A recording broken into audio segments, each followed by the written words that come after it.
ஐயனார் துணை சீரியல்ல நம்ம நிலா வந்து பாத்தீங்கன்னா, இப்ப பொண்ணு வீட்ல பேசிர்றாங்க. அதுக்கு அடுத்ததா வந்து பாத்தீங்கன்னா, நம்ம நடேசன வுட்டு பேச வச்சு, பொண்ணு பாக்க போகறதுக்கு ஏற்பாடு பண்ணணும். ஸோ, அதுக்காக வந்து பாத்தீங்கன்னா, நடேசன்ட்ட கூப்ட்டு, இந்த மாதிரி சேரனுக்காக பொண்ணு பாத்துருக்கோம். நம்ம பொண்ணு பாக்க போகணும் அப்படிங்கிற மாதிரியும், நீங்க தான் வந்து பாத்தீங்கன்னா, வர்றத அவங்க கிட்ட சொல்லணும். நீங்க தானே அப்பா அப்படிங்கிற மாதிரி நிலா சொல்றாங்க. சரிம்மா நான் சொல்லிர்றேன் அப்படின்னு சொல்லிட்டு சொல்றாங்க. ஆமா எப்படி சொல்லுவீங்க? அப்படின்னு கேட்கும்போது, என்னம்மா இதெல்லாம் பெரிய விஷயமா?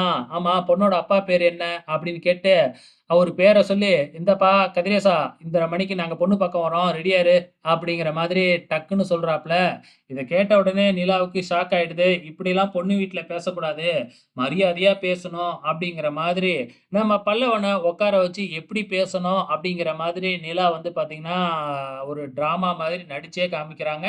இத பார்த்துக்கிட்டு "இவ்வளோ தானம்மா நான் அசத்திப்புடுறேன் பாரு" அப்படின்னு சொல்லி பொண்ணு வீட்டுக்கு ஃபோன் போட சொல்லி, கரெக்ட்டா நம்ம நடேசனும் சூப்பராவே மரியாதையாவே பேசி முடிச்சிடுறாப்ல. அதுக்கப்புறம் இன்னைக்கு ஈவினிங்கே வந்து பொண்ணு பார்க்க போறதுன்னு முடிவு எடுத்துட்டாங்க. அந்த டைமும் சொல்லிடுறாங்க இல்லையா? இது எல்லாத்தையுமே சேரனுக்கு தெரியாமயே பண்ணிட்டாங்க. கடைசியா பொண்ணு பார்க்க போறோம் அப்படிங்கிறது உறுதியானதுக்கு அப்புறம் தான் சேரன் கிட்ட கூப்பிட்டு விஷயத்தையே சொல்றாப்ல. சேரனும் ஓகே அப்படின்னு சொல்லிடுறாங்க. அதே மாதிரி கரெக்ட்டா அந்த வீட்டுக்கும் பொண்ணு பார்க்க எல்லாருமே குடும்பத்தோட போறாங்க. எப்பயுமே வந்து பார்த்தீங்கன்னா, ஆம்பளைங்க இல்ல பொம்பளைங்க இல்லாம வெறும் ஆம்பளையா போவாங்க. இந்த முறை நம்ம நிலாவும் போறாங்க. அது மட்டும் இல்ல அங்க பொண்ணு வீட்ல போயிட்டு வந்து பார்த்தீங்கன்னா, நான் தான் வந்து பார்த்தீங்கன்னா, சோழனோட ஒய்ஃபு அப்படின்னு வேறயா நிலா சொல்றாங்க. எங்களோடது காதல் கல்யாணம் அப்படின்னு வேறயா சொல்லிக்கிறாங்க. இதெல்லாம் பார்த்துட்டு நம்ம சோழனுக்கு மனசுக்குள்ள அப்படியே பட்டாம்பூச்சி பறக்குது. ஃபைனலா நம்ம சேரனும், பொண்ணும் தனியா போய் பேசுறாங்க.